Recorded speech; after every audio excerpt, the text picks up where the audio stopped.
Namaste, I am Sakshi Srivastav and I am Assistant Professor of Food Technology in FBT Department of Jyoti Vidyapeeth Women's University. So today I am going to teach blanching process, that is the part of food processing, and let us begin.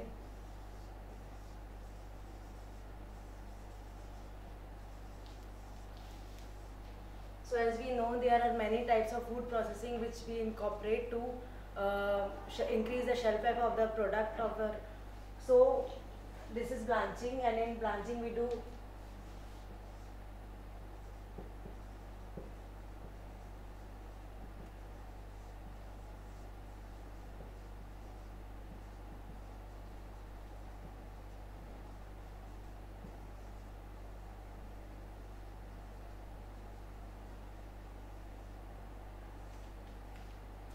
So in blanching we have to immerse the food in hot water at 88 to 99 degrees Celsius, and then we rapidly cool it at 5 degrees Celsius.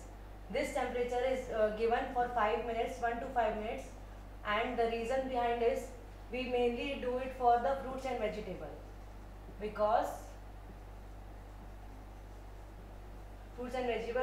it contains enzymes which are deteriorating for the processing of food, mainly the such enzyme which cause undesirable effect in terms of aroma, texture or flavor. Also some enzyme that causes browning, which can affect the further processing of our food.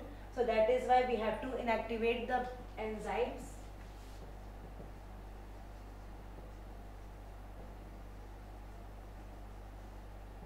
We have to inactivate the enzymes so that our further processing such as freezing, cooling or chilling or refrigeration or any processing such as scanning and drying can be done smoothly, and our food product won't be affected by undesirable effects such as off spoilage, off color or off flavor. So in blanching we have to take the food product, that is fruits or vegetable, and we have to immerse it in a liquid of 88 to 99 degrees Celsius for 1 to 5 minutes, and then we have to rapidly cool it for 5 degrees Celsius, so that within this period all the undesirable enzymes can be inactivated. And mainly we have two indicators as an enzyme, that is peroxidase and catalase.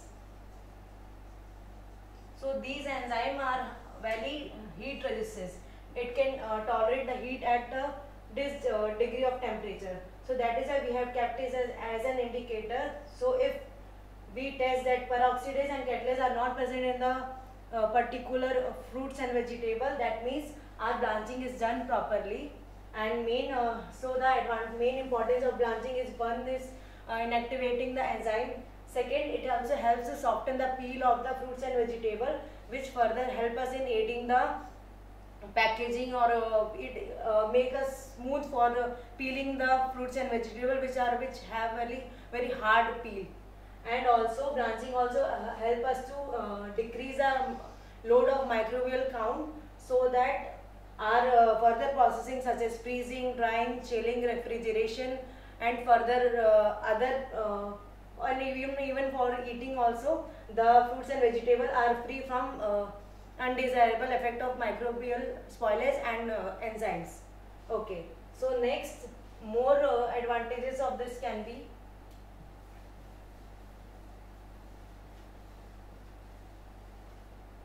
as the enzymes are inactivated in blanching, it helps to prevent enzymatic browning.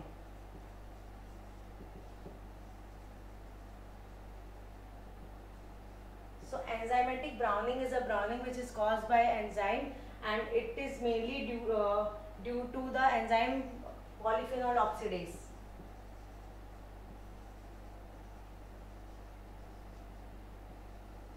So this enzyme, which is present in some fruits and vegetable, when it comes in contact with the oxygen, it causes brown color, which will also give the undesirable appearance to the fruits or vegetable, which can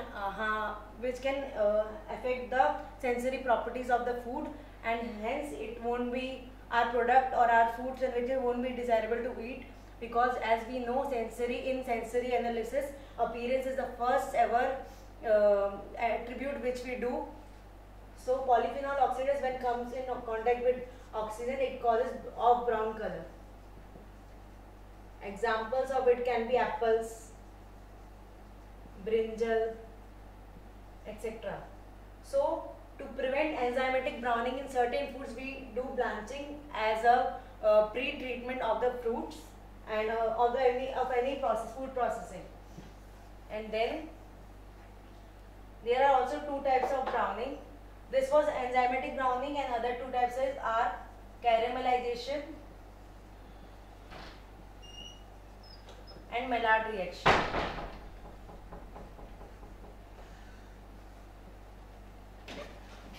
So in caramelization, when sugar is given certain temperature, high temperature, it gives a brown color and a sweet aroma. And when in Maillard reaction, amino acids reacts with reducing sugar. It gives brown color. So these type of browning are very desirable in food products such as caramelization. Example can be toffees, candies, and in Maillard reaction we have seen bakery products which gives us brown color. So enzymatic browning is generally undesirable, but non-enzymatic such as caramelization and Maillard reaction is desirable in our food product. Next thing is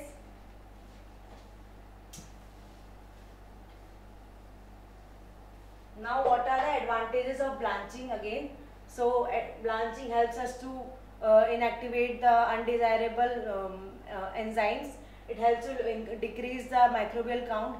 It helps in softening the peels of the fruits and vegetables, and also it helps to aid in further processing of the food.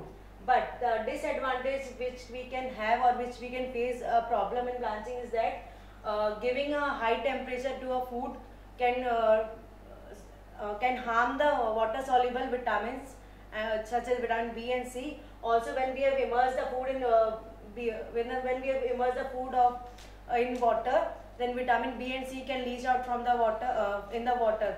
So these can be difficulty which we face in blanching. Also, we cannot make sure that all kinds of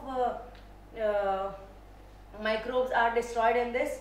So it is generally used as a pre-treatment or a pre-processing treatment. It is not a complete preservation technique that we use. Thank you.